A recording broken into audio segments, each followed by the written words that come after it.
अच्छा जी, मेरा ये मुशाहिदा है कि रिश्तेदारों में और ख़ानदानों में जो मवाजना शुरू हो जाता है और फिर उसके बाद तानाजनी शुरू हो जाती है, इससे फिर अक्सर रिश्तेदारों में झगड़े पड़ जाते हैं। लो जी, मेरे से शर्त लगा लो, ये कल कहीं ससुराल गया है और इसके ससुराल वालों ने इसकी प्लेट में एक कोफ्ता डाला है और दूसरे दामाद की प्लेट में 3 डाल दी। ओ नहीं भाई, मैं इन दोनों का मसला डिस्कस करना चाह रहा हूँ। अल्लाह खैर करे। ये कौन साहब है जी? ये हम जुल्फ हैं और इन दोनों को यही शिकायत है कि खानदान में हर काम में इनका मवाजना शुरू कर दिया जाता है। आप यकीन मानना मेरे भाई, मेरी आधी जिंदगी इसके सस्कों की वजह से टेंशन से गुजर रही है। हाय खुदा जैसा हम जुल्फ किसी बगैर जुल्फ वाले को भी ना दे। मेरी वजह से तुम्हारी मौजें लगी हुई हैं, ऊपर से तुम्हारे साड़े ही नहीं खत्म होते। मेहनत कर, हसद ना कर। अब और कितने की मेहनत करूं? अली भाई, हम दोनों सरकारी मुलाजिम हैं। वाह। यकीन करना, मेरा 16वां ग्रेड है और इसका 12वां ग्रेड है, लेकिन इसका लाइफ स्टाइल तो देखो, लगता है मुल्क का प्रेसिडेंट लगा हुआ। तुम्हारा लाइफस्टाइल बेहतर नहीं हो सका तो इसमें मेरा क्या कसूर है? लो, ये सरासर तुम्हारी अपनी नाअहली है। घर आई लक्ष्मी को ठुकराओगे तो फल कैसे पाओगे? क्या मतलब है जी आपका? और रख अपने पास अपना फल। शुक्र है हक हलाल की करके खाता हूं, किसी का हक नहीं मारता, रिश्वत नहीं खाता, करप्शन नहीं करता। तो फिर लगे रहो बेवकूफों की तरह। तुम्हारी ईमानदारी से किसी को कोई फायदा नहीं होना। किसी ने तुम्हें वाह नहीं कहना, किसी ने गोल्ड मेडल नहीं पहनाना, किसी ने ईमानदारी का अवार्ड नहीं देना। सब कुछ पैसा है, पैसा। हाय आए हाय हाय। लो जी, इनकी 2 बातों से ही मुझे पता चल गया कि ये जो उर्ला टोपी वाला भाई है ना जी, ये मस्कीन अपने खानदान दा अजीजी है और परला जेड़ा काली एनकल है ना, ये अपने खानदान दा एंकर है। क्या मतलब? तुम कहना चाह रहे हो कि मैं बेईमान हूं? यार मैं कहना ये चाहता हूं कि उर्ला खजल खराब हो रहा है और पल्ले की इज्जत हो रही है। भाई यही स्यापा है। मैं तो जब भी ससुराल गया हूं, मेरे आगे कोई पानी का गिलास भी लेके नहीं आता। हाय ये जाता है तो झट से चाय आ जाती है, बिस्कुट आ जाता है, फ्रूट केक आ जाता है। ओह मेरा तो जी चाहता है ससुराल वालों से पूछूं कि भाई मुझे डॉक्टर ने फ्रूट केक मना कर रखा या मेरी दाढ़ को कीड़ा लगा हुआ। यार क्यों नाराज हो रहे हो? शुक्र करो आपके ससुराल वाले आपको अपने घर आने देते।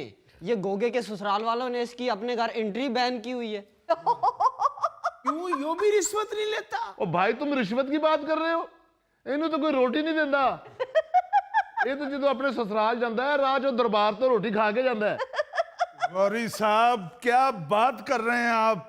वहां भगदड़ मच जाती है जब मैं ससुराल जाता हूं। हाँ, अंदर घुसता है, इसकी सालियां साले बच्चे पकड़ के इधर उधर कर देते हैं, को भान दे पैर थले ना आ जावे। अजीजी साहब, पूरा मोहल्ला मिलकर मेरा इस्तकबाल करता है। जी हाँ जी हाँ। जब इसके आगे रोटी रखते हैं ना ससुराल वाले, जी, फिर सारा मल्ला कोठियां ते चढ़ के बूहियां चो झातियां मार के वेंदे ने कि किन्ना को खाएगा वाला। ओ भाई साहब, सीधी बात है, इज्जत उसी की होती है जो दूसरों को इज्जत देता है।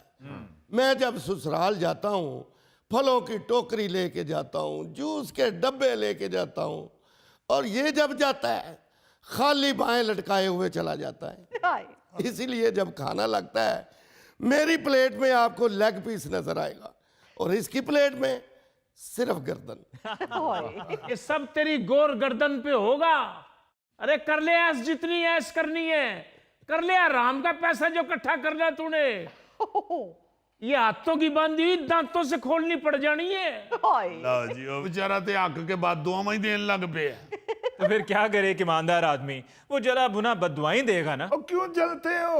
इस बात पे अल्लाह का शुक्र अदा करो कि तुम रिश्वत नहीं खाते और वो रिश्वत लेता है। ओ भाई, मैं नहीं लेता किसी से रिश्वत, ना किसी से कहता हूँ। मैं तो बस सिस्टम का हिस्सा बन के जीता हूँ और सिस्टम अपने आप मुझे मेरा हिस्सा दे देता है। आहा हा हा। यानी जो बंदा आपकी जेब में रिश्वत के पैसे डाल के जाता है, उसका नाम आपने सिस्टम रखा हुआ है।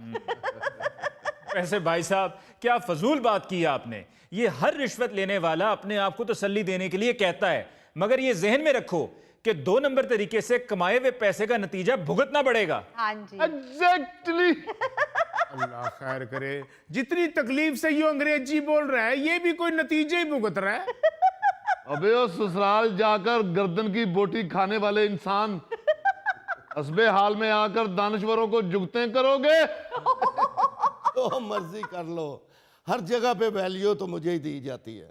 शादी पे जाता हूं तो सबसे अगला सोफा मुझे दिया जाता है, और इसको सबसे पीछे वाला टेबल, वो भी कोई नहीं इसे कहता कि बैठ जाओ, ढीठ होके खुद ही बैठ जाता है।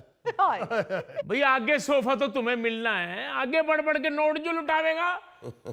साले की बेटी की शादी पे कवाली नाइट में इसने 1.5 लाख रुपए लुटाया। ओ तो आप गिन रहे थे? गरीब आदमी और क्या करता है, फारग बैठा।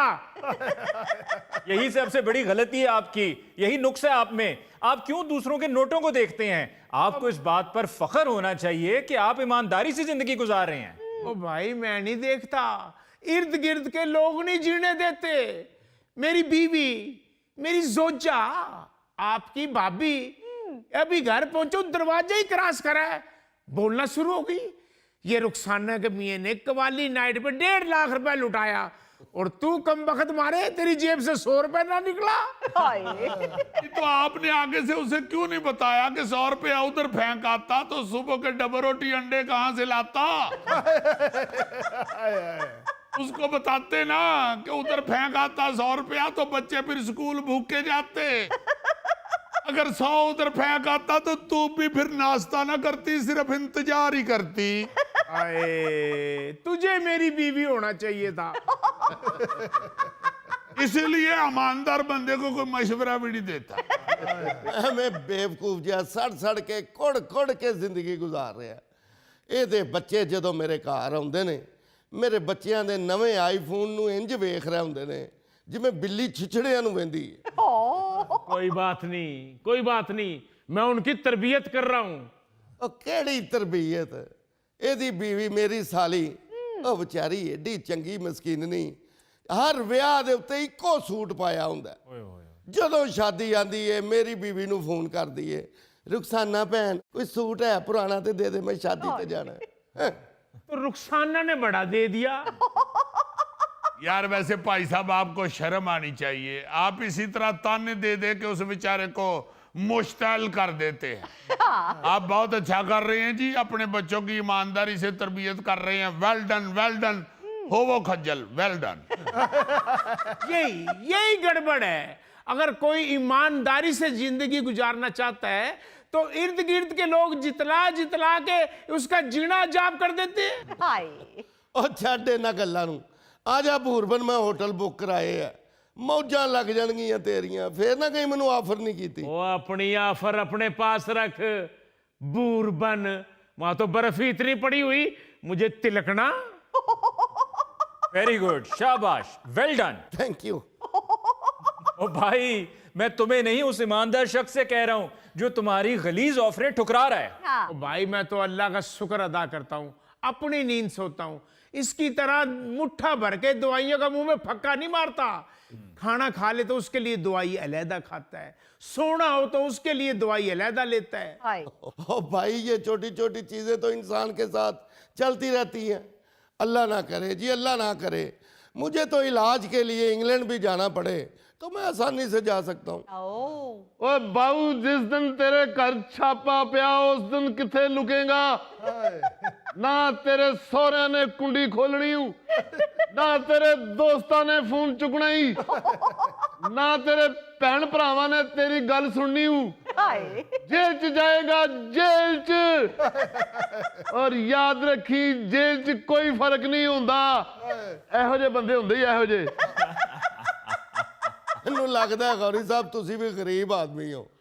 ਗਰੀਬ ਆਦਮੀ ਬੜੀਆਂ ਬਦਦੁਆਵਾਂ ਦਿੰਦਾ ਹੈ और मैनू बहुत तरस आंदा है। यार क्या फजूल और अजीब व गरीब बातें कर रहे हो? तुम्हें क्या सिर्फ गरीबों पे तरस आता है, खुद पे तरस नहीं आता? और जनाब तरस आंदा क्यों नहीं आंदा? तरस आंदा ते इन्ने पैसे इकट्ठे कर रहे हैं ना, अपने बच्चियां ते तरस आंदा ते उन्हां नू अच्छी लाइफ दे रहे हैं। बीवी ते तरस आंदा ते ओदी हर ख्वाहिश पूरी कर रहे हैं। ਹਾਏ ਇਹਨੂੰ ਵੇਖੋ, ਨਾ ਇਹਨੂੰ ਆਪਣੇ ਤੇ ਤਰਸ ਆਂਦਾ ਹੈ, ਨਾ ਆਪਣੇ ਬੱਚਿਆਂ ਤੇ ਤਰਸ ਆਂਦਾ ਹੈ, ਨਾ ਆਪਣੀ बीवी ਤੇ ਤਰਸ ਆਂਦਾ ਹੈ। खज्जल खराब जिंदगी गुजार रहे हैं। ओ भाई, ना मैं अपने बच्चों के लिए जिंदगी गुजार रहा हूं ना अपनी बीवी के लिए जिंदगी गुजार रहा हूं। मैं तो अल्लाह के हजूर पेश होने के लिए जिंदगी गुजार रहा हूं। ਵਾਹ वो जिस हाल में भी रखे शुक्र है उसका। बहुत अच्छे, शाबाश। इसी रास्ते पे चलते रहो, इसी में कामयाबी है। जिस रास्ते ते भाई साहब ट्रेन ना, ਇਹਦਾ अंजाम बड़ा खौफनाक ਹੁੰਦਾ ही। ਹਾਂ भाई आप ईमानदार हैं, फिक्र ना करें, आपके बच्चे जवान होकर आपको ऐश कराएंगे। ਬਿਲਕੁਲ ना भी जवान होए, एडे एडे भी रहे तो इन्हों याशी जरूर कराएंगे।